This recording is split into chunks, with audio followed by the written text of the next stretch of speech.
Hey, Tony, do you know what Brainiac called himself when he became a reporter? No.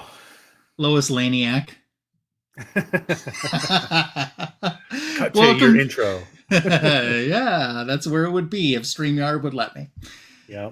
Welcome to the greatest DC comic show on YouTube. It's a Sunday night with Fanboys Live and the Retro Review. You have Signature King Tony. How are you? I am well. Good. And you have myself. We'll have a special guest we'll bring in a few moments. Did you do any comic hunting online or in person or anything in the last week? I'm always looking, but no, I didn't make it to the shop. I have an app that I can see what's in my box. There's only like 2 issues in there, so I'm not gonna drive 5 minutes, even though it sounds like a king's thing to do. I'm not gonna drive 5 minutes. Yeah. No, I'm not gonna drive. But no, I didn't. But I'm slowly looking at putting this room together, so that's a big priority for me. Yeah, same here, sort of. I can see. Yep. So far, the 1K is stuck, though. That's great news. That is. So, fingers crossed. So, pretty happy about that. And yes, there are giveaways already in tow, and I'm kind of excited about some of the stuff that's going to be a part of the giveaway. So, and details will be coming soon. Very exciting.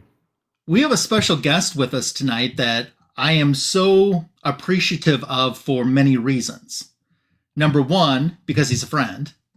And number two, because he's a good friend.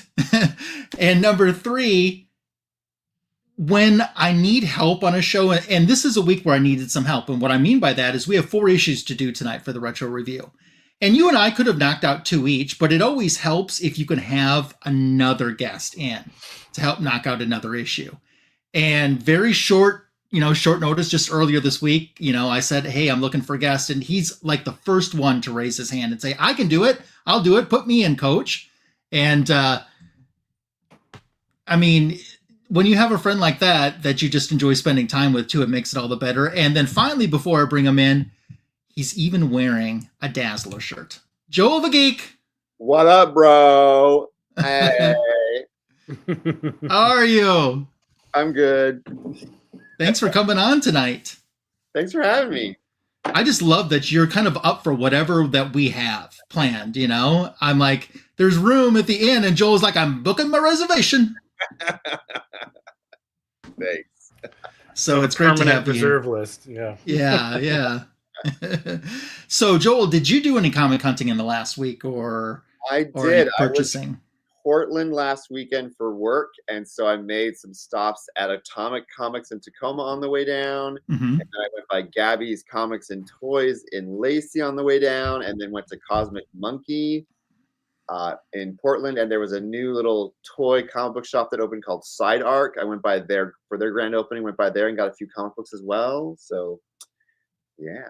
Nice. Portland seems like an interesting place to do anything, let alone shop for comics. There, compared to Seattle, there are so many comic book stores in the greater Portland area that I can't not find a comic book store to go to. I also went to another one called Future Dreams, which is almost like a Dragon's Den hoard of stuff. And it's in a basement of a building. And I think I posted some pictures of it on my Instagram. And it's just this.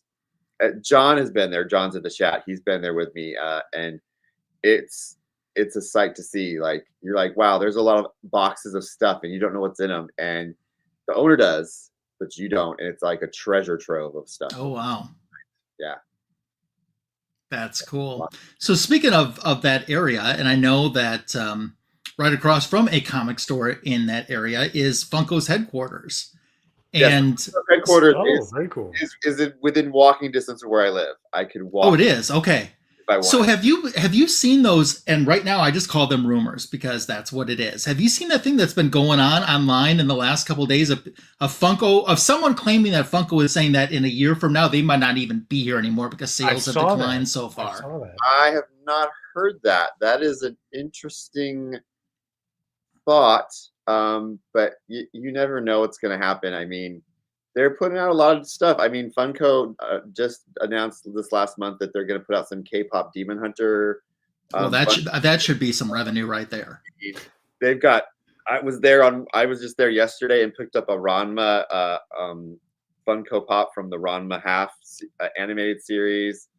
I mean, it doesn't look like it's ending anytime soon to me. So I don't know who started those rumors, but there's a lot of like people who don't like it or have hating on it. So we'll have to wait and see what happens in a year, where they are and what's happening. Yeah. To use a term that I've recently learned from someone who's in the chat, don't yuck my yum. That's a thing to say, yes. Yes. Speaking of our chat, if you're watching on the rewind, hello to you first and foremost. Thank you for being here. In our live chat right now, we started out with our friend Joe, Anachronic Comics. Hope that you're doing well and happy Sunday to you. Up next is a gentleman that we'll be talking about, although he's not a guest here with us in person tonight, the retro review is his pick. We'll tell you more about that. Right now we say hello to Gordon, who's with us. So, and then teaching me about yucking the yum is John's Comics with Friends. Hope that you're doing well. And Gordon, sounds like, how you're going to talk? Oh yeah, last week's was interesting. Oh, jeez. Yeah, that was quite the show. Yes, and John looks like he had some memories from going comic hunting with you. Yeah, Future Dreams is a place that you definitely want to feel like, do I need to get a tetanus shot after being in there, going in there? Because those are the best shops. Yeah, it's a place. Don't yuck their Actually, yum. Here's a video. If you go back on my YouTube channel, there's a video from a few months ago of us going in there, and it's a place. Yeah. Well, awesome. Thank you guys for being here in the live chat tonight. Thank you, Joel, for being here. We're excited for a very good show tonight. So, news-wise, Mr. Signature King, it's over to your department.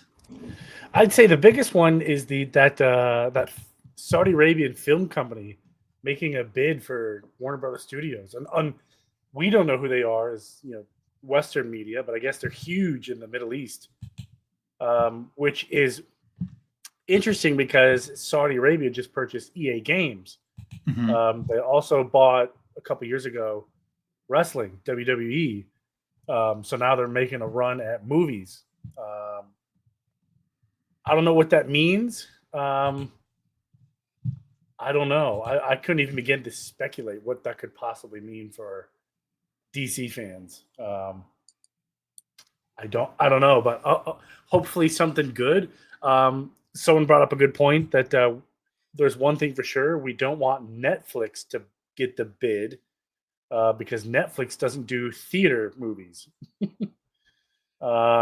So yeah, they are streaming unless that's their introduction into theatrical. They put K-pop Demon Hunters in the movie theaters 3 times now and made a lot of money off of that. So maybe, yeah, it's true. They do reach a different market when they put things in theater, but those are limited releases, and it's not even a nationwide release. I was going to take one of my kids to go see it, and the nearest showing was in Philly. It's only an hour away, but hey, it's Philly. Might as well be on the moon. I'm not going there. But then again, like I said, that's a limited market release. If you want to make big bucks, release it nationwide. So we'll see. But it sounds like Paramount was gonna have to. If I had to pick, I'd pick Paramount because at least they kind of still put movies out. Yeah. And TV shows. But it's strange because if Paramount wins, you can almost assume James Gunn is gone. Oh. And so is Peter Safran gone. Both of them are gone. Oh. James and Peter out almost immediately. Oh. Which puts the new DC universe already in question. We're one movie in. So I don't know. So no real good options if you think about it. And Saudi Arabia isn't real keen on diversity as Western media is. So there's really no winners in this scenario. There's no winners. Yeah. You just have to pick the option that sucks the less, and that's Paramount. Yeah. So we'll see. Maybe it won't end up getting sold. I'd say just stay. Why? I don't know why they're selling anyway. Who knows? Maybe it's because currently it's Warner Brothers Discovery. Discovery is owned by Disney, so maybe the whole Disney thing is coming in. I don't know. So someone brought up a good point and said that there's no reason Disney can't come in and just buy it. There's nothing stopping them. Well, we've talked before that almost happened in the 1980s. Tony, I actually think you were off that episode that Sarah and I were talking about that. An article that was uncovered that was talking about Jim Shooter saying that it was so close to being a done deal that he already had artists working on mock-ups that combined DC and Marvel characters together on covers. And it was DC that pulled out at the very absolute last moment. I wonder why. And that would have been circa like early 80s, like 82, 83. Wow. I wonder what comics would look like today if that happened in the 80s. Crazy. I wonder what would that do with comics? Movies? They really have combined the houses and publishing stuff. I mean, that's 82. That's before they had the Crisis on Infinite Earths in the DC publishing. Mm-hmm. Wow. Yeah. We would have not think of all the stories that have came out in DC that we would have never gotten. Seriously. Oh my gosh. But Marvel did some big stuff too. I mean, in their defense too, like Secret Wars. I mean, Secret Wars was huge. Yeah, but they ended up in bankruptcy court in the 90s. So that would have also been harder too. But Marvel always seemed to have been better at focusing their properties outside of the comic books. Like they always had more cartoons. They always had more movies. Well, they sold a lot of the rights to keep. Oh, that's true. They did to do that, to stay afloat. Yeah, to stay afloat. So the thing is, Warner, having bought DC, which was owned by Time, which was a publishing company, when Warner bought Time or Time bought Warner, it made it easier to make Batman and Superman because they didn't have to go and find and sell the IP to a movie studio. They already had it. And it was like, okay, we're going to make this, and they just call up Hollywood and go, hey, we want to make a movie of this thing. Can you get on that? Great, thanks. Yeah. And it was done. So yeah, fascinating. Strange world it would have been. Right? It's like that's a great what if comic book about what if. Yeah, pretty much. So I see in other news too that Scott Snyder was talking about Absolute Batman. So currently the creators have said, when it comes to how long is Absolute Batman going to last, they said their story arc is pretty much focused on 35 issues. But Scott Snyder is saying that he can see like little things that happen in those 35 issues expanding into other storylines. And he actually envisions Absolute Batman to be lasting around 60 issues. Oh, 60 issues is cool. Yeah. So that's interesting. Yeah. That's a good question. I never would have thought of how many issues that would have gone. 30, 60. Yeah. But there's a lot more characters I want to see in the Absolute universe. I want to see Absolute Swamp Thing, Absolute Shazam.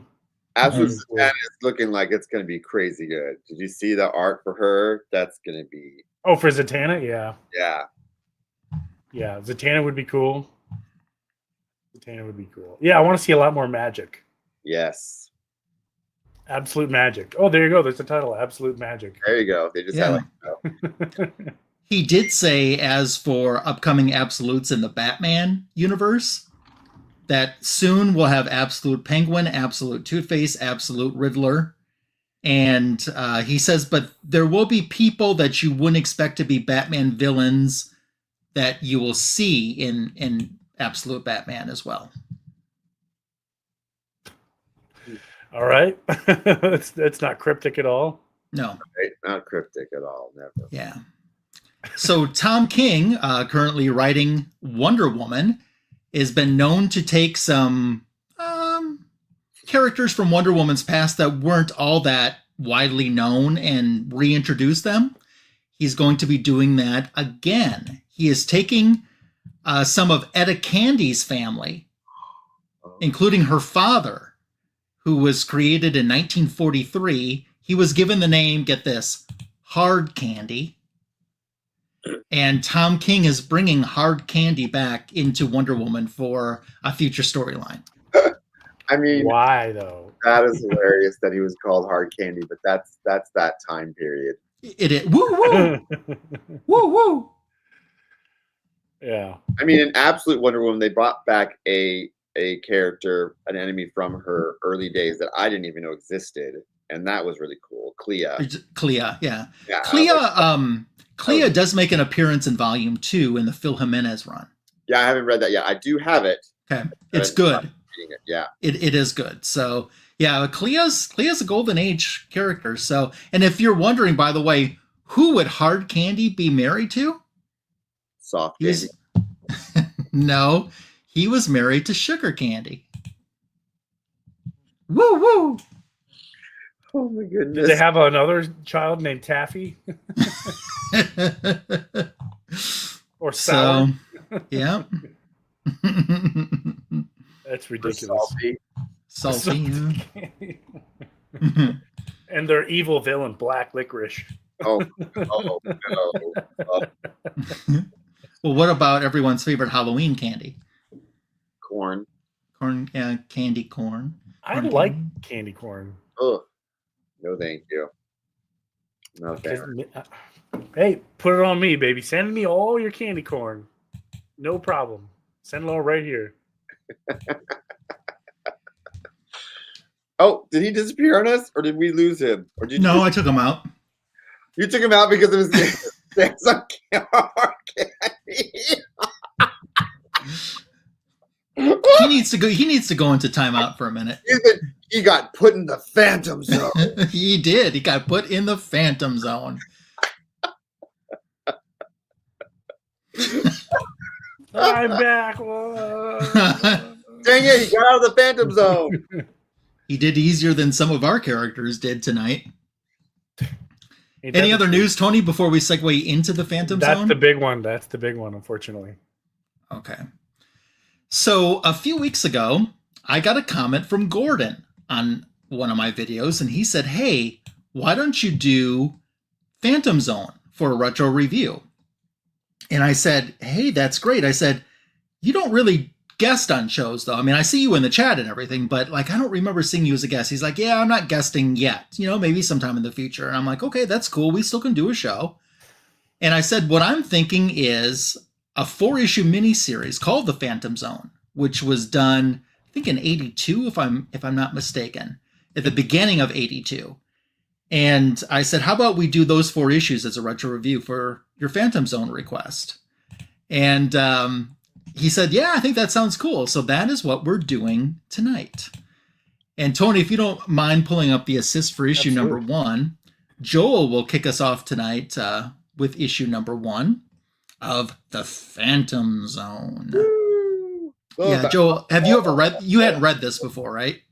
Was that? You hadn't read this before, right? Not. It was really interesting to me. I'd say overall, it was a really great, like, almost like history of Krypton, but from a different point of view. Okay. And so it was really great that we got to see this in a different light and learn about some B-list and C-list villains. Yes, that's and true. How they get out of the Phantom Zone. So yeah, let's just get into it. Okay, so take it away. We have our lovely cover with that classic cover of people talking on the cover, which is always great to see. Recently, Neil Adams, rest his soul, had tried to bring that back again recently for his death. It was really cool to see. But let's get in and see what's actually happening and who is coming from the Phantom Zone. So essentially, this is almost like a origin story of the Phantom Zone. We start with this first page of this guy named Charlie. His last name was really hard to spell until I kept reading it, and it sort of made sense. It's Kweskill.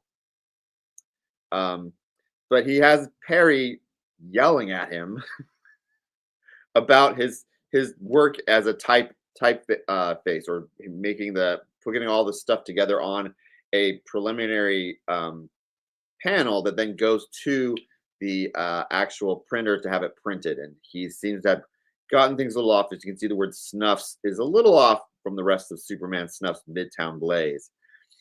Seems things aren't going well for Charlie. As we see in the next few panels, he takes a steep fall and has a kathunk happen as he hits the floor. I've never seen Perry White so go from like really mean and angry to, oh, he's not doing well, he needs help. It's so fast in a comic book. But he does realize that, you know what, this guy does not need to be here. He needs to be home and feeling better. And then I'm just gonna sort of I'm gonna summarize the next few pages, because it starts to become sort of like the Old Testament, and we get a list of people and places and things in a really short order. So essentially what happens is Charlie goes home and he has a dream.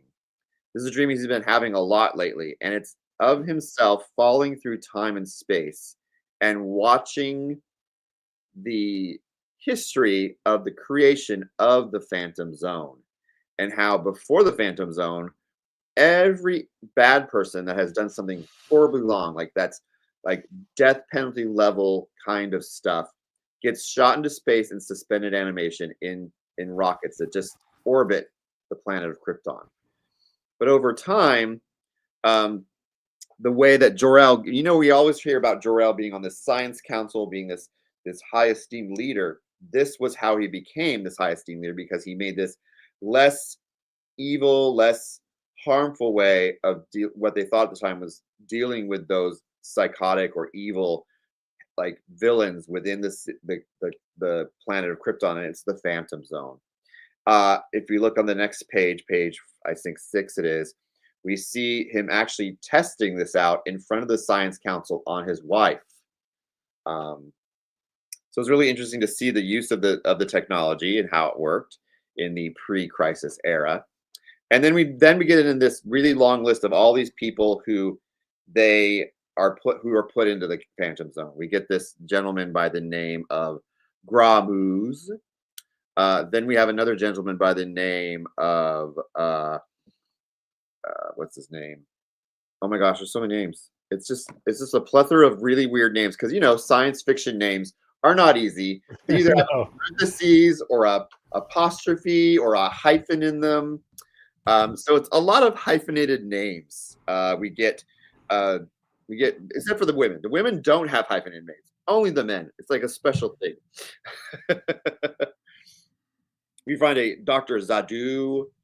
Then we have of course the well-known where's her name here? Faora. I always say her name. Faora. I don't. Faora. Yeah. Yeah, that's yeah. And then of course, the most popular evil villain from Krypton is General Zod. We see that he actually, opposed to the other people either get a page or half a page, he gets 2 full pages about him and what he did, which was try to have a coup and take over the planet. We're on page 13, just so you know, Signature King. Oh, geez. Okay. Yeah, I'm way behind. I told you I was gonna I'm going to breakneck speed through this. Yeah, look at that. Because it's just a lot of people. There's Azrael and Nadira, who are like telekinetic psychic abilities, and they get put in this Phantom Zone. Then we have a person who's in their version of the Antarctic, whose name is Kru-El. Kru-El, and so surprise, surprise, he's the cousin of Jor-El, which makes him the uncle or some uncle, some relation to Superman. And then we get it just keeps going and going, all these different people. And then we get, but the next page, on page 16, we get to his name is spelled Quex-Ul. Kweskill is what I'm thinking as they're saying it. Having also learned some Hispanic Mexican words, I thought it was Quex-Ul. Then I was like, wait, no. These also probably didn't know Aztec or Mexica language, so it's not probably Mexica it's probably Latin. Big happy family, Gordon. Always with Superman. we get to page 17, and then we see again this understanding of what the Phantom Zone is, and we get the title again, Into the Phantom Zone, on page 17. And on page 17, we see a lot of these people that have been trapped there and how they're trying to influence things. And one of the things they try to do is they realize they can still influence humanity or humans by doing this psychic pressure. And if they try to pressure Jor-El into destroying the Phantom Zone and releasing them. But he and the Science Council realize, okay, this is a bad idea, and we're not going to put any more people in the Phantom Zone. So they shoot it into space. Because, you know, science fiction and comics. We can't deal with it. We can't figure it out. Let's just shoot it into space. It's not going to be a problem later.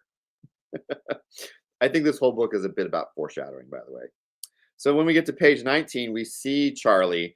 He wakes up finding himself in a lab, a Star Labs, where he's gotten some technology, and he's knocked out all these guards to get it, and he doesn't know why. But then you see the visage of Zod at the very bottom of the page, and he then takes the next page to.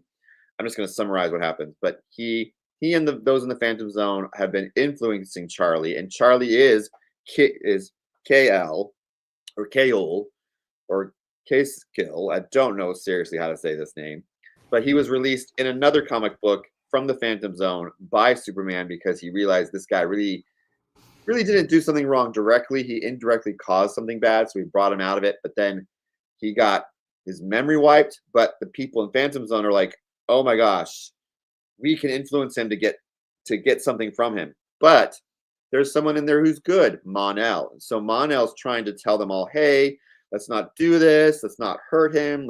What's going on? What are you guys trying to do?" He's trying to figure out the plans like us. We're trying to figure out what's going on. But we don't get anything out of them. But then we go back to Earth, and we have this conversation with Clark and Jimmy about these break-ins and these tech being stolen from these places and the connection to other things. And Superman or Clark maybe thinks maybe something's going on with Charlie. And this is where we learn more about Charlie. And if we'd been reading comic books in the time period this came out, we would have learned about Charlie in earlier comic books and who he was. And so we as the reader and Superman know Charlie is this escaped criminal from the Phantom Zone. But most of us, of course, in the book, of course, the people in the book don't know that. So he goes to visit him. I love, though, if you go back to page 23, this older gal jumping out of the bus to see Superman, and she says, "One side, chickie, I want to look before my peepers go dim." My peepers go dim. Yeah, I just love she said. It's very of that time period. She calls the other gal chickie. Chickie. So then we get Superman checking on Charlie, and he uses X-ray vision to see into his house, and he doesn't see him. But they have the people from the Phantom Zone have influenced Charlie to create a room that's lead lined so he can hide what he's been doing. I like this version of. Also, I like this side note. I like this version of Phantom Zone to where like wherever the machine is that makes them, wherever it is on whatever planet or place it's at, all the people that were in it are sort of like ghosts around that place or on that planet or place where it's at. We get to meet Lana Lang and Superman at this time. Superman in the pre-crisis era is not just a writer for the Daily Planet, or I think it might be not the Daily Planet on this Earth, but he's part of a newscast. So he's a newscast journalist on TV with Lana Lang. He still is apprehensive about what's going on with Charlie. So he goes back to find out what Charlie's done. And then we learn the big reveal. Charlie is making another Phantom Zone gun, another Phantom Zone ray to open and let people out. So Superman decides to try and save him and keep him from doing this. But just at that moment, Charlie has fully put the thing together and is about to press the button to turn it on. And boom! Our last page, the cliffhanger. All of the people in the Phantom Zone are not in the Phantom Zone, but now Superman and Charlie are. Dun, dun, dun. Yes, dun, dun, dun.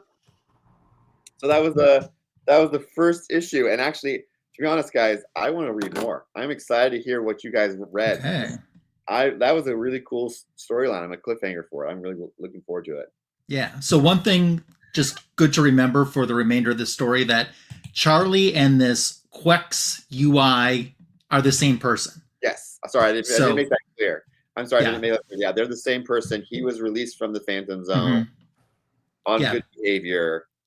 Yes. But and he doesn't, like, the whole lead up to this is what happened prior to this book is he got affected by gold kryptonite. And do we all know how gold kryptonite affects people? Mm-hmm. No? Yes. Oh, you're asking us? I thought that was rhetorical. Okay. That's not a rhetorical question. Yeah. Yeah. Is he frozen? I'm frozen. Oh, there he is. Oh, he's back. Okay. Yeah, it affects memory. Mm-hmm. So in this case, that's why Charlie does not remember at first what's going on. So we'll see what happens next, I guess. Okay, before I kick off issue number 2, I'll say hello to White Tiger, Cool, Calm, Collected, Muabunga, my friend. Hope you're doing well and have had a nice weekend. So this is one that I picked up off the racks as a young collector. I still can remember literally getting this off the rack and sitting at my grandmother's house on a specific chair reading this. That memory is like ingrained in me. So as we get started in the first page, Earth is under siege, and they call it a Kryptonian Pandora's box of evil has just been loosened upon the world. So then Rao is going to punish you, General Zod. You and all that you serve is being said by those that are not making a fleeting attempt, that have gotten out of the Phantom Zone. But like we have Germ M, who's talking right now, and they know that they're not supposed to be in here. They're supposed to be back in the Phantom Zone. And they're with people like Azrael and Nadira. And they said, God and man have scorned us long before we knew the Phantom Zone. And they're just essentially saying that these that have taken off to try to rule the world that they're in right now, they know that they've got some problems there. So they give us a little backstory on the next page about some of these new characters that have just been introduced. And one goes flying off in blind terror and self-preservation. He is twisted in agony. His gray flesh is blistering to ash. He goes through the ceiling and over the city like a screaming comet. And that was done by those two young folks that we just were introduced to, because they can kind of inflict their will upon someone else. And they didn't like what he was saying. So they made him go by kind of in a way to warn the other guy, watch your tongue and don't tell us what to do. So on the next page, the cops have arrived because they figured there was an explosion. And if there's an explosion, there's a bomb. They sort of think, and they think, well, these are the two who must have set off the bomb. And they tell them to halt, and they say, no. And they say, we're going to shoot you. And they say, go ahead. And you see, they Kryptonians, the bullets are bouncing right off of them and ricocheting back upon the officers too. In the meanwhile, this is being observed by Charlie and Superman in the Phantom Zone, who are so frustrated at being there and what's going on, and they can't sit and stop it. So our fleeting Phantom Zone villains that we saw on the first page have made their way to the Fortress of Solitude. They found the key, but they're not going to traditionally use the key. They're going to use it more as a ramrod to bust open the front door. And then they unite together with their heat vision on the Phantom Zone viewer. So this should... it's Earth's only means of communicating within the Twilight dimension, so they want to stop that communication. And then after that's destroyed, they want to go to Superman's Phantom Zone projector, the only means of returning them to that world. So the goal is no communication, can't get sent back there. And they're happy with what they've done. And now they want to proceed with the elimination of Earth. And they've been given orders, and they've been told to carry them out without delay. And then Faora, she starts to warn General Zod that, she's not his little plaything, and she's just as powerful as anyone else in this group, or as he is on Earth too. And he is not her master and she's not his slave. And it's best if he remember that as she flies away. So 3 of our villains are heading 22,300 miles above the Earth, where we know the JLA satellite is located. And one of the things that they're going to do is throw the satellite off of its orbit. So inside the satellite, we see Flash, Elongated Man, and Zatanna. But we also find out that there's more there that we're not seeing, including Red Tornado, Black Canary, Firestorm, and Aquaman are also aboard. And they're thrown over the curve of the moon and start touring outer planets. They're completely off the rotation and spinning out of control. Back on Earth, communications and, up in there, they're also attacking the satellite communications and doing espionage on these satellites. So on Earth, what's happening is the Russian side thinks that the U.S. has made this attack, and the U.S. thinks that the Russians have made this attack. Missiles have been fired by Russia first. U.S. knows it's coming. In the military office, Steve Trevor is telling Diana Prince, and she's like, I need to get out of here. Supergirl realizes that something's going on, so she changes from Linda into Supergirl and flies off. And she's the first one to get up to some of the rockets. She swoops in and, like a human missile, uses her body to pierce through the bomb's steel casings, exploding their liquid oxygen fuel. And then over on the other side, we have Superman watching as Wonder Woman uses her lasso. She knows she's got one chance on this. Artemis guides her aim. And it actually yanks her off of her invisible jet. But she gets onto the nose cone, and she can't really maneuver it, so she uses her bare hands to get at the guidance system and dismantles that. And as she realizes, all of these other missiles have been shot off, a barrage of them. She says, even I can't hope to stop them all alone. Supergirl flies up and says, who says that you're alone? So the two of them together start taking out as many missiles as they can and are pretty successful at that. Meanwhile, in the Phantom Zone, Charlie and Superman are watching what's going on when they're met up by Mon-el. And Superman's expressing his frustration over not being there to being able to help. There's no way out of this. And Mon-el says, hey, wait a minute. There is a way out.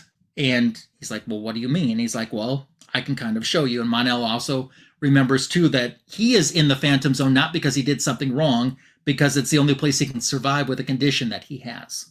So those two start to take off. Meanwhile, Green Lantern's going back for a ring recharge when he sees that it looks like someone came a-knocking on Hal Jordan's door pretty hard. He gets into his bedroom to find out that his charging lantern is gone. He knows he only has a few minutes left in his current charge, so he takes off to try to get a hold of whoever has taken this stuff. And he sees the villains, and he actually sees that they have his recharging lantern with them. So he flies up, he ends up putting them in a green protective bubble, but they burst out immediately from that bubble. And when they burst out, they start ricocheting like these human projectile missiles. They start heading down towards the freeway. One of them hits a 16-wheeler like it's cardboard. And he's doing his best to try to save the casualties when all of a sudden the Phantom Zone villains start to turn on him. They end up pinning Green Lantern down, and the idea is, let's use the heat vision directly on your ring. And it starts working for a minute, but he uses his willpower to be able to protect himself and then slap the guy away. And he goes up to reach to try to get his lantern, his battery back. And they say, oh, well, we require a battery this size as a power source for a little project of our own. So it's not likely you're going to have this. Kind of knocks him with the battery. His ring is completely out of power right now at one of the worst times. He asks for a ride from these citizens and says he needs to get to the doctor. So we cut over now to Wonder Woman. She is over the Great Lakes region, and she's heading back to Washington when she sees a fireball that screams. So as it crashes down, she lands the invisible jet, and she is aware, although she hasn't turned her back yet, that she is being watched by someone. When she sees him, she gasps involuntarily, and he says, I know I must be hideous to look upon after Azrael's flames. And he says, turn away, woman. Why subject yourself to someone so gruesome and with this stench? And she says, Aphrodite's law decrees that all living things are to be treated with loving kindness. And it's the first time in centuries that someone has actually touched this man, this creature. And at first, his body cells regenerate. Wonder Woman turns to suspicion, and then he starts getting this simmering rage on him. He feels like she's toying with him as his body kind of reshapes into this horned gray skin matter, and he's fully enraged when he just slaps the heck out of her because he thinks that she's lying, that there's no possible way she could show. He says, I sicken you, I repulse you, and admit it, or I'll just kill you, because he can't believe she would show kindness to him. He hits her pretty hard. She falls up against a tree. He rips the tree and heads down, but she's able to recover pretty quickly. She lassos him. He doesn't feel like a lasso is going to be able to stop him. And she says, I want to know your plan. We cut over to Gotham at that moment, where people are out looting because of all of the chaos that's going on in the streets. Batman's trying to stop it the best he can when Supergirl arrives. And she says, hey, look, Superman's missing. This is a problem. And he never showed up. And he's like, well, maybe he's on Earth too. Maybe he's on another galaxy. Maybe he's traveling through time or off planet. And she's like, I've tried thinking about all those things too. She says, I think that we have a problem, and I think we need to look into that. He says, you go to the Fortress of Solitude. He says, I'll head over to Metropolis. We cut over to Metropolis, where Perry White is pretty upset with Jimmy Olsen because World War III is about to break out. But instead, Jimmy has found a lead on a story about the apartment building that Charlie lived in, and who was his missing employee, was a target for terrorists. So he's like, well, that's interesting. You need to grab Lois Lane, get over there, and take some pictures too. Supergirl heads over to the fortress to realize that it's been broken into. General Zod is still there, and he declares to her that he's had his fill of loud women for this evening. And he says, this is my command center right now. And she's like, you know, how did you escape from the Phantom Zone? And what is it that you think you're commanding? And where's Superman? And then she gets attacked by another one of the Phantom Zone villains. Kru-El goes after her. And we get a few panels here of fights that takes them through different rooms within the fortress as they're fighting so hard they're busting walls. Look at that. He picks her up by the hair and starts swinging her around. Wow. She ends up in the super weapons room, and there's this cannon, this tachyon cannon from a faraway space sector that's still loaded and ends up shooting her, and she is down for the count.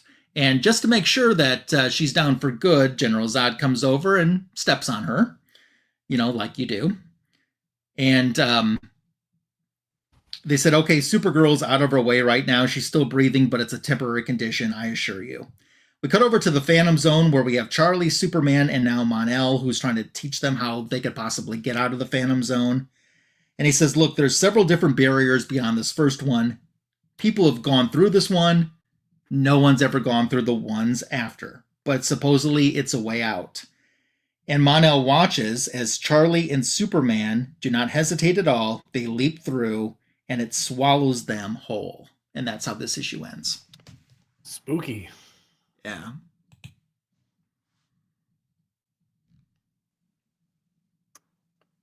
Pull up this next one here. Issue 3.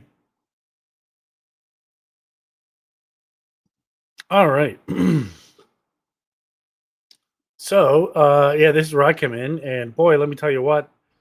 I had no idea what was happening. That cover page alone is just crazy looking. What? It is. It is, but it makes sense, I assure you. Have you seen this one, Joel? No. No? Okay. Prepare for a absolute wild ride. Yay!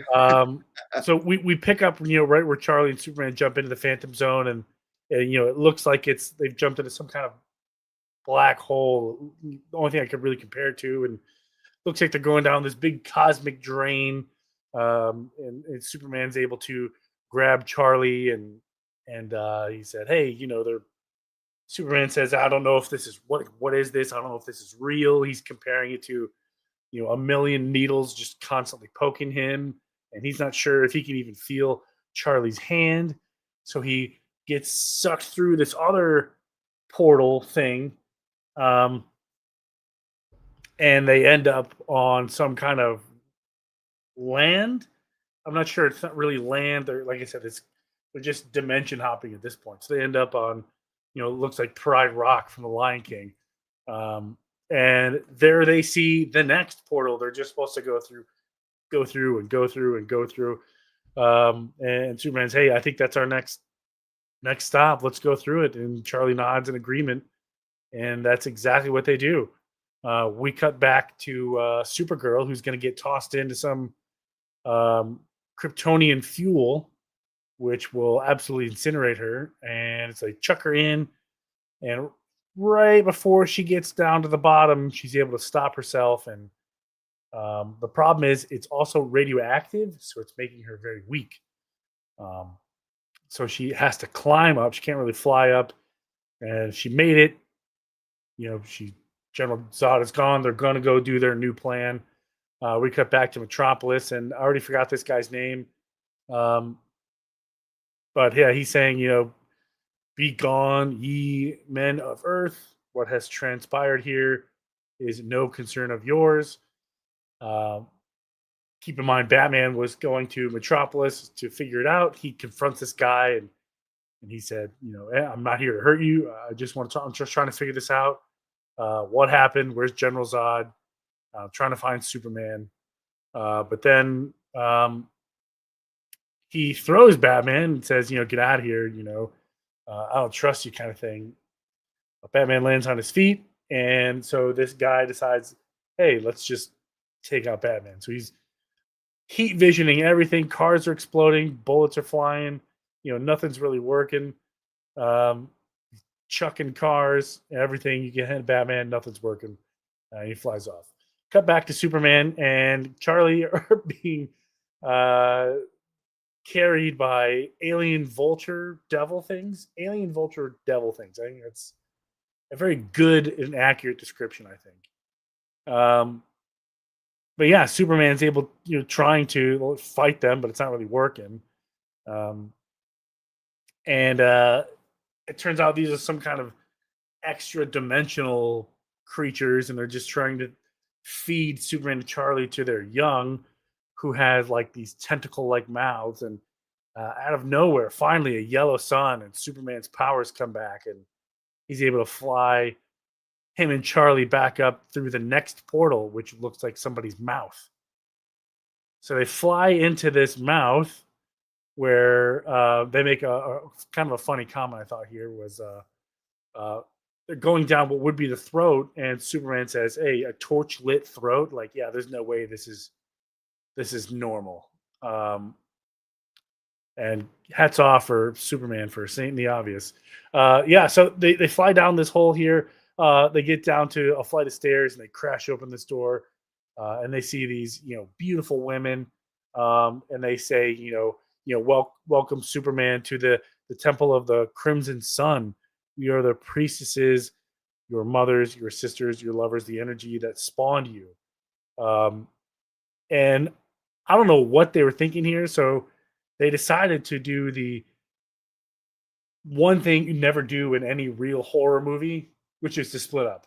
And that's exactly what happened. They split up, and they got like these mask things, and they're actually kind of enjoying their company.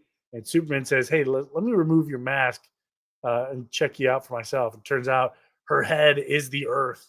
He said, "I am, I'm not. I guess it's not Earth. It's Krypton or whatever, some planet." And their head just like explodes. Boom, boom, boom, boom. All these heads are exploding. And then we cut to Charlie, and he takes off the mask of that young lady, and it looks like some kind of mutated rhinoceros. And she says, I forget. She's representative of Kryptonian creatures or Kryptonian animals that are no more. And they're blaming Charlie for the death of Krypton, the death of their animals, the death of everything. So they're trying to punish him, but Superman's able to catch him, and they go on to the next portal, and they end up in what looks to be like heaven, but it's not heaven, where they encounter the Grim Reaper, but it's not the Grim Reaper. Maybe it is. I don't know. Only those who are dead may cross this threshold. So he stabs Superman. I mean, I guess, hey, you got to get in one way. So Superman's bleeding out, but this magic purple mutated melted wizard that looks like he was maybe made of plastic, but maybe went out for a weekend camping and sat a little too close to the fire. I don't know. I don't know how else to describe it. So he heals Superman. He's like, hey, your superpowers have always been vulnerable to magic. So they, come with me to my castle. Superman goes to this castle and have this big, gigantic banquet here.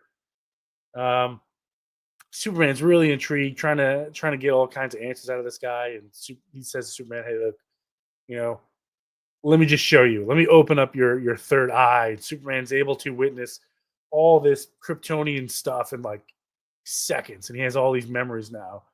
He says, I'm trying to get back to like the planet that I grew up on. But it seemed like the wizard guy was confused, trying to send him to Krypton, trying to get back to Earth. But finally, they make it out of that little dimension, and they go off into this really weird, I don't know what you call it, dimension. Very Doctor Strange-esque. And if you've seen the first movie, where he's just bouncing from universe to universe to universe, that's exactly what's giving off these vibes. And finally they end up in a dimension where it's just pitch black, and we cut back to Supergirl, and she's at the Fortress of Solitude, and she says, I've got to find Zod, and whatever stupid plan he's got, like, we can't let it happen. We cut to General Zod, and he's got some kind of cannon in space, and he's powering it with the Green Lantern power battery, and he's got it pointed right down at the planet. And that's it for issue 3. Okay. Say hello to Sleepy Reader 666. Damien has joined us. So hope you're doing well. Thanks for being here again this week. Appreciate you much, my friend. So I'll take over our final issue and wrap up the Phantom Zone. I hope, Gordon, that you're in. We're doing our best, so we hope you're enjoying our review tonight. And if you look at the cover, what's going on? Stay back, Charlie. You may have the costume, but I have the powers. What the heck? So on the first page, we start out at a punk concert. So the city has learned about what Supergirl and Wonder Woman were doing, defeating the missiles. And Supergirl, you're a party pooper. Wonder Woman, you're a party pooper. They're singing.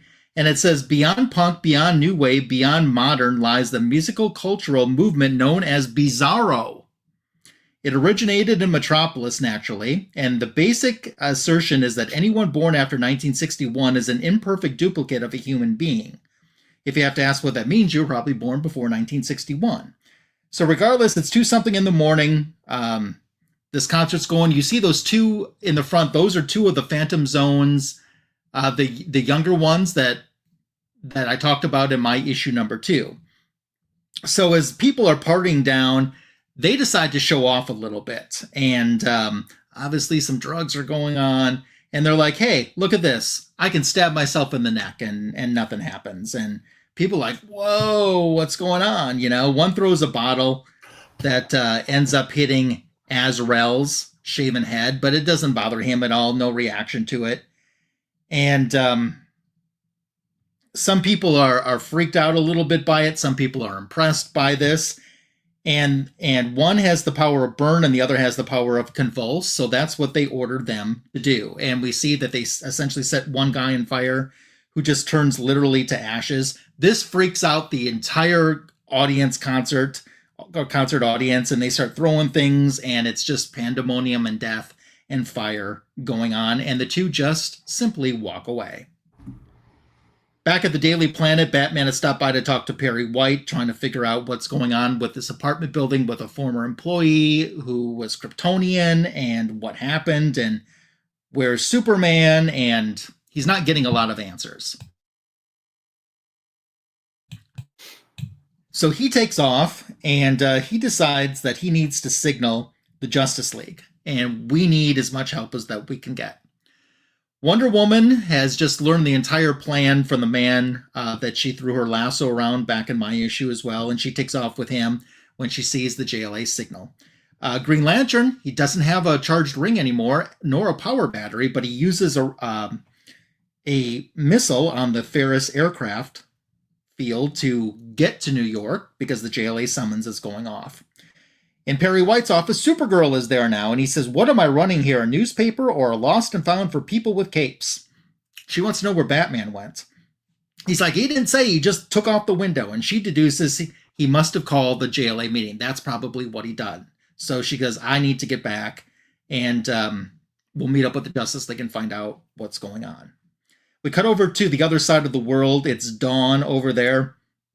We have this pasture, and we have this man, essentially kind of like a little boy Blue, tending to his father's flock, and he sees these clothes sitting there, and he's kind of intrigued by that. He's hearing some singing going on, so he carefully kind of cuts through the grass and peeks, and there's Faora, and she's bathing, and he likes what he sees, and she is aware that she's being watched, and she kind of gives a glance back, and he comes into the water. He gets ready to kiss her, and then with one snap, she breaks his spine, leaves him to drown in the water.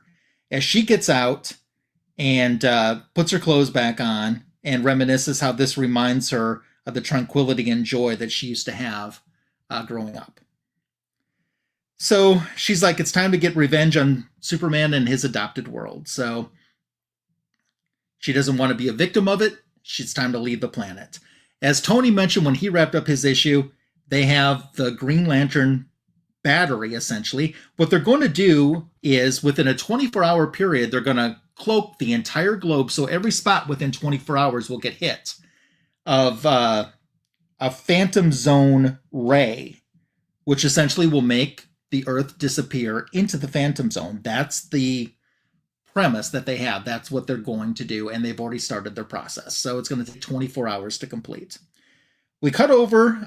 Superman and Charlie have been kind of zipping through these different worlds. They've been captured, and they're hanging upside down. They're not even sure if this universe is real or if it is this villain, this Aethyr's, something that he has conjured himself. But when they come to, they're trying to deduce what's real and what isn't. And they start talking to this Aethyr, who is their captor here. And Charlie has found out that he has the Kryptonian powers that he had back at this moment. When all of a sudden, they start to melt. It's just like the Wicked Witch. They start to melt. And as they're melting, they flow through like almost what feels like another universe. And you can't quite tell if it is or if it isn't, because it's still this Aethyr when they land. And Charlie has Superman's costume, and Superman has a costume that would be like Charlie's. And there's Aethyr striking again. That's interesting, as the shrieks that he has, he says it's the sound of every creature that ever died against its own will, and the moans and wails of all who have mourned them. So imagine that sound. I thought that was very well written.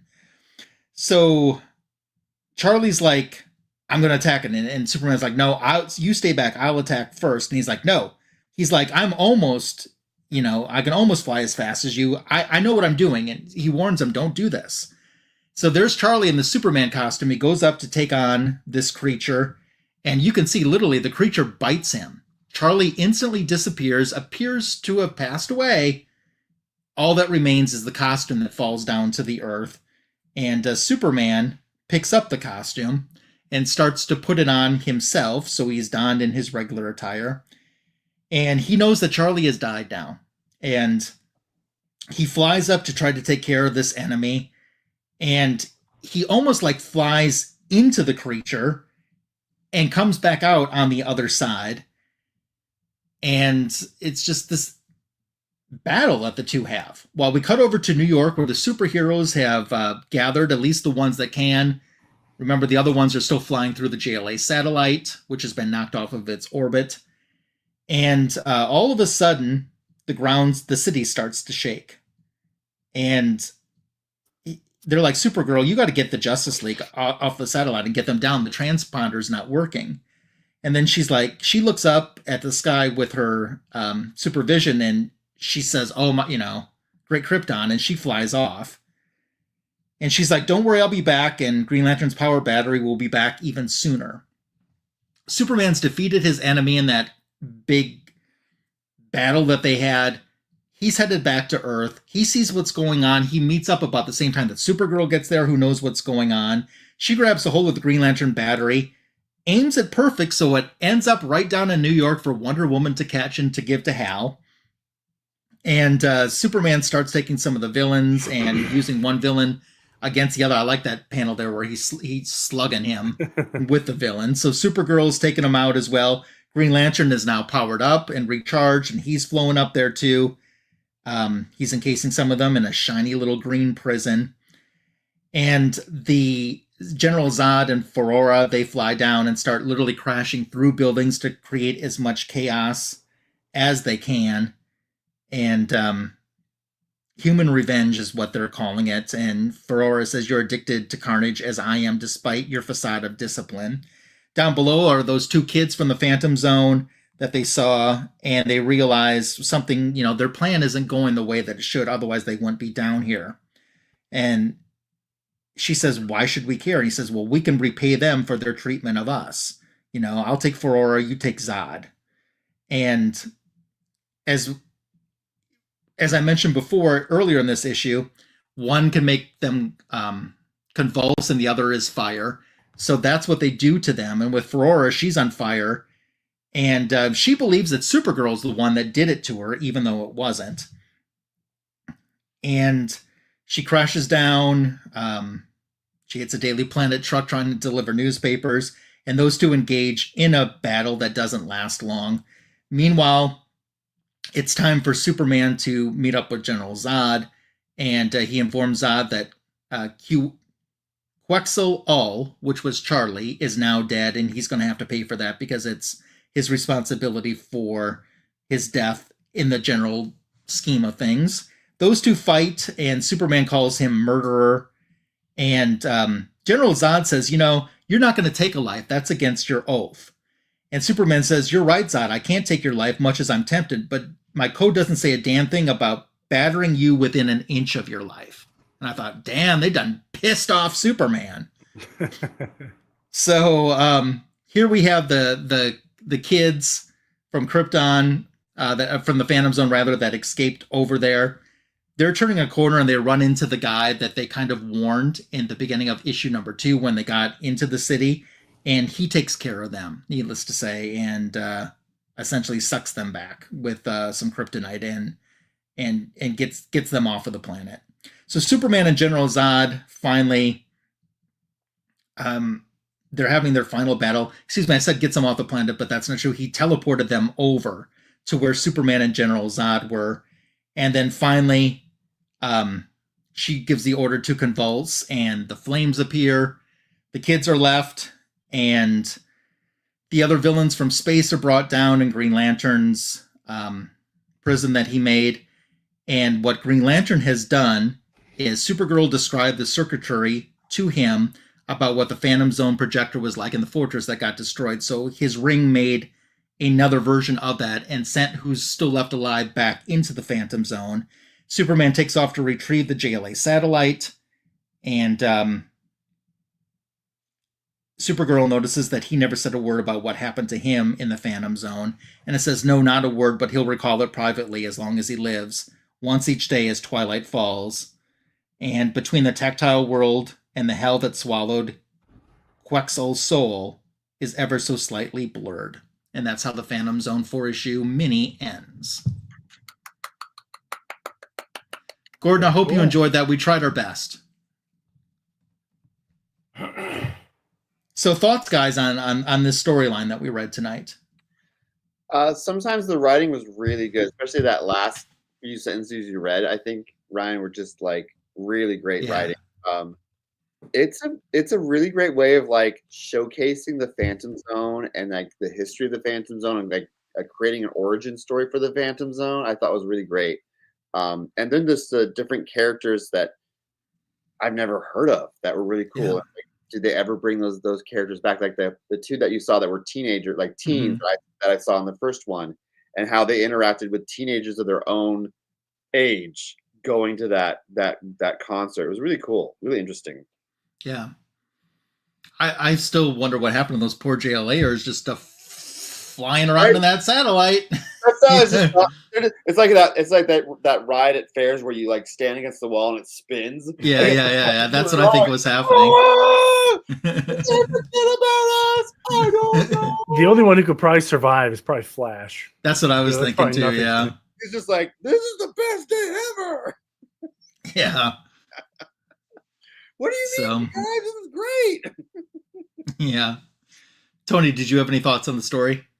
No, it was good. I enjoyed it. I never even heard of this story before, so it was always nice to get new stories.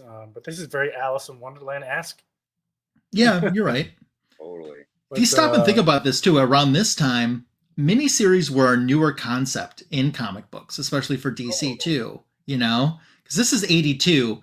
Didn't their first miniseries come out in like '79 or so? Didn't we cover that, Tony? The Legend of Batman, that 3-issue one. I think so. Yeah, I think we did with Sarah one week. Yeah, and they had the DC Showcase and DC Present, just like Marvel had Marvel Comics Presents. Yeah. Had little short stories in them or something. But nothing on this scale. Like it was like, yeah. Yeah. This is kind of what took the place after Showcase was canceled in the Bronze Age, where they would do like 3-issue mini arcs, and then the next 3 issues would be a complete set of different character or hero or heroes or team or whatever. This was kind of the place on it. So, all right. So Sleepy Reader has this in his collection. So cool. Glad that we brought back some memories for you. Cool. Yeah. I have a trade of this as well. I didn't pull it for the book show or anything, but all four. And I only have one of the physical issues. So, but yeah, we can go around and start talking book show portion here and what's going on with our channel. Joel, we'll start with you. What's going on with your channel? And then you can share some stuff with us. So I have a video of I call them con vlogs, where I went to a comic book convention. I went to the Pacific Nerd West in Bellingham 2 weekends ago. Nice. So fun. Got a lot of things. And that leads me to my next video I'm making called of my comic book editions. I'm doing number 6, and I have all 40 of these comic books I got. Oh, wow. So it's going to be a longer comic book editions because there's so many comic books. How many would you say are DC? Well, it's mainly DC because it's Nightwing and Wonder Woman comic books. Oh, nice. Then I picked up within it the non-DC comic books. There's these really cool covers for the Star Trek that look like stained glass windows. Oh, yeah. So it was really cool, really fun stuff. And then I got some art there. One piece of art that's DC related I was trying to find the artist's name. She signed it for me, but I can't find her on the list or if she has any socials. But it's this really cool Nightwing. Oh, wow. Look at that. Wow. Actual wings. Isn't Yeah. that cool? Yep. So cool. So that's what I have to share. Yeah.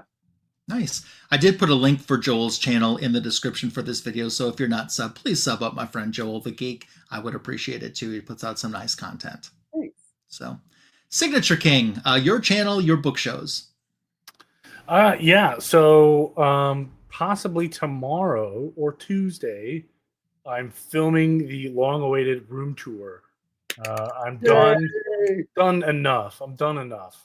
If I wait till I'm 100% done, you guys will be waiting ages. I'm done enough.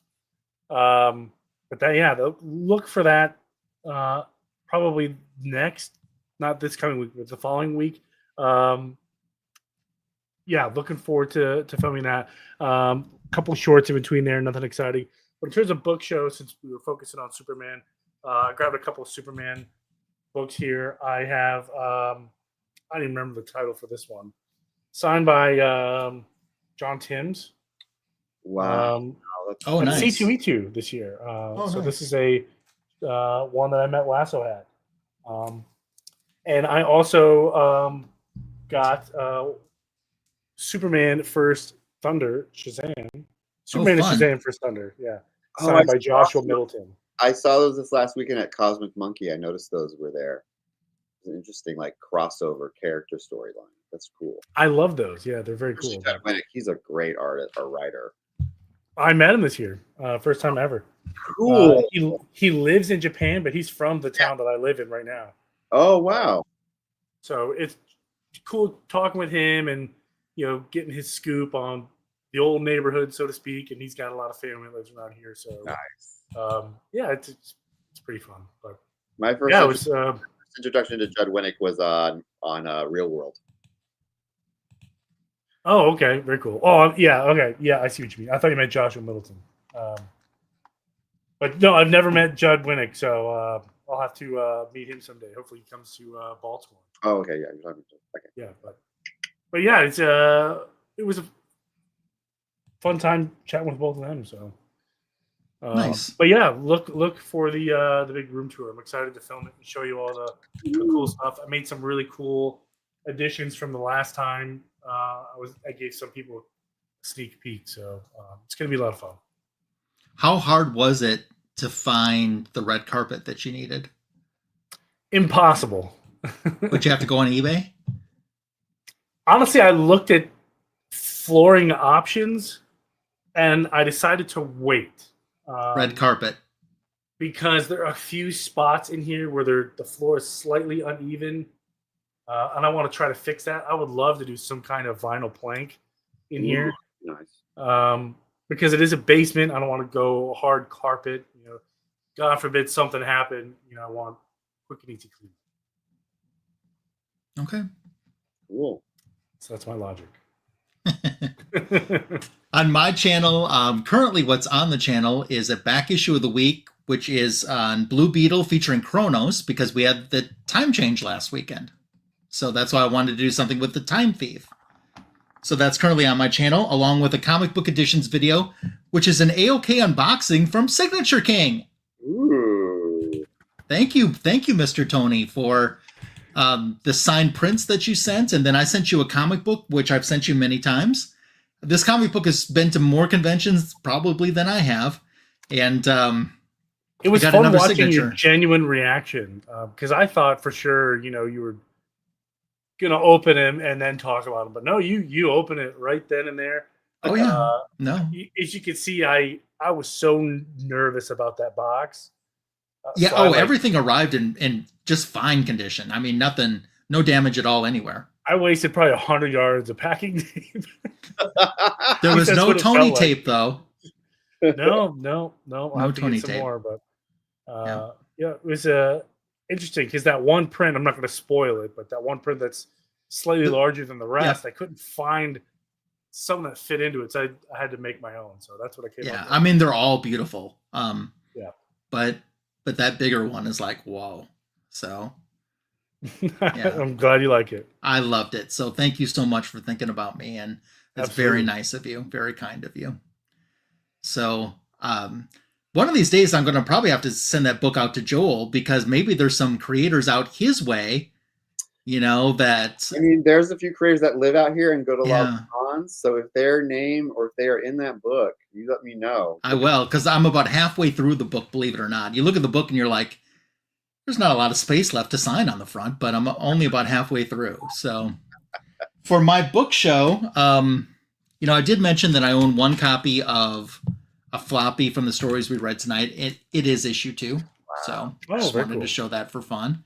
And then not related to the Phantom Zone or anything, I showed this a few weeks ago on a comic book editions video, but I don't think I've shown it in the book show portion here. So it's worth the time to do it, because how beautiful is this? Oh, no way! Gorgeous, absolutely. The very first time that John Tyler Christopher has drawn Wonder Woman, and he said he always wanted to draw Wonder Woman, and then he put her in a negative space cover with Carol Danvers, Captain Marvel, and of course this is on the Deadpool Batman crossover. Oh, okay. That came out. So this was an exclusive for New York Comic Con, and prior to the Comic Con, he sold a few on his website, which did sell out pretty fast, and I was able to snag one. So I just thought that was worth sharing again. It is. That's really cool. Yeah. So I was definitely happy to have that in my collection. If you have something Phantom Zone related or anything really DC Comics oriented that you want to share with us, you can do kind of an at-home book show. Use the hashtag Fanboys Live and the Retro Review when you post yours on Instagram, because we like seeing what you want to share. Cool. Joel, thank you so much for jumping on the show tonight. It's always a treat and a pleasure to have you. Thank you for your friendship, and you always bring so much to the show, and it's a bunch of fun when I know that you're coming on. Glad I could be here. Really oh, great. Please show your Dazzler shirt, even though this is a DC show. Look at that. Sadly, when I'm out in public and people see me wearing it, their first thought is Gem, and after because it's modeled after Gem. Yeah. But yep, I love it. My favorite shirts to wear.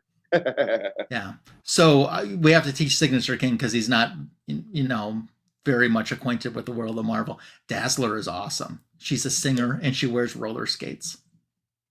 Oh. And she fought Galactus. She fought Galactus. She fought Galactus before Squirrel Girl did. Yes. She's fought Galactus, Doctor Doom, and the Hulk, among others. Pretty cool, huh? Yeah. Yeah. Okay. I heard she defeated Thanos, this Squirrel Girl character. Yeah. Dazzler never went up against Thanos, thankfully. No. That would have been awkward. Yeah. So, for anything squirrel related, though, you need to talk to ComicFoo. Oh, okay. Cool. Yeah, he's doing quite the disappearing act. Fool's a furry. Yeah, it's okay, though. We still like him. Oh, yeah, of course. Of course.